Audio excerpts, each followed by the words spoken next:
Bienvenue à l'école de la sagesse. Installez-vous confortablement, voici votre leçon de stoïcisme du jour. Bonjour et bienvenue. Dans un monde qui semble parfois chaotique, incertain, comment on fait pour rester calme, pour rester résilient?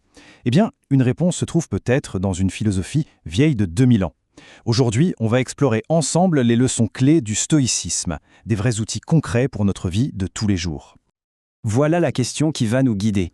Il faut oublier l'image d'une philosophie un peu austère, réservée à des sages barbus. Non, il faut plutôt voir le stoïcisme comme une sorte de boîte à outils mentale super pratique, conçue pour nous forger une force intérieure face aux défis bien réels d'aujourd'hui.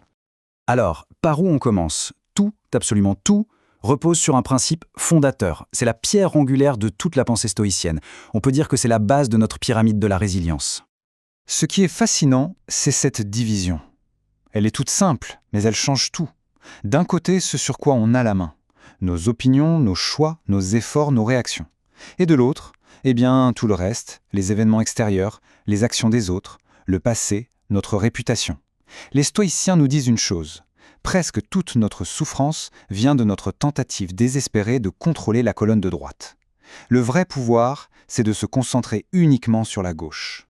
Et voilà, tout est dit. Ces quelques mots d'Épictète, qui était un ancien esclave avant de devenir un immense philosophe, sont le point de départ de toute tranquillité d'esprit. C'est la distinction la plus importante qu'on puisse faire dans la vie. Ok, une fois qu'on a posé cette fondation, comment on agit? Comment on avance? Les stoïciens proposent une sorte de boussole intérieure pour guider chaque décision, chaque action. Ce sont les 4 vertus cardinales. Pour les stoïciens, c'est très clair. Le vrai bonheur durable, il ne dépend ni de la richesse, ni de la célébrité. Non, il vient de l'intérieur, de la pratique de ces 4 vertus. Avant de continuer, prenez un instant pour réfléchir. Aimez-vous ce voyage vers la sagesse que nous partageons ensemble? Comme le disait Sénèque, ce n'est pas parce que les choses sont difficiles que nous n'osons pas, c'est parce que nous n'osons pas qu'elles sont difficiles.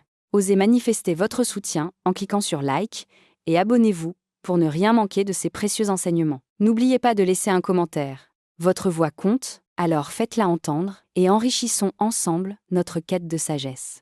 Allez, on reprend. La sagesse, pour voir le monde tel qu'il est, sans filtre. Le courage, pour y faire face. La justice, pour agir avec équité. Et la tempérance, pour maîtriser nos impulsions. C'est vraiment le travail de toute une vie. Cette question, elle est puissante. Elle sert de filtre. L'idée n'est pas d'ignorer la peur, mais de la dépasser pour agir de la bonne façon. C'est ça, le courage stoïcien. C'est un test de notre clarté morale face à l'inconnu. Allez, on passe des grands principes à la pratique, parce que le stoïcisme, ce n'est pas juste une théorie, c'est une véritable trousse de secours remplie d'exercices mentaux pour gérer l'adversité et nos émotions. 6. Juste le chiffre 6. Qu'est-ce que ça peut bien vouloir dire? Eh bien, c'est peut-être l'outil stoïcien le plus simple et en même temps le plus puissant pour se maîtriser au quotidien. C'est la clé pour transformer une réaction impulsive, souvent destructrice, en une réponse choisie et constructive. C'est là. C'est dans ce minuscule intervalle de temps que se trouve tout notre pouvoir. C'est précisément ici qu'on choisit d'être libre, plutôt qu'esclave de nos propres réactions. C'est ce qui nous sauve de ce que Sénèque appelait une courte folie. Et voilà comment ça marche. C'est très simple, en 3 étapes. D'abord, on s'arrête, net, physiquement, mentalement. Ensuite, on respire. Une seule, grande inspiration et expiration. Et enfin, on se pose la question décisive. Mon objectif, c'est d'avoir raison ou de préserver la paix. Ces 6 secondes, elles peuvent littéralement changer le cours d'une journée. Deuxième outil, sans doute le plus célèbre, Memento Mori.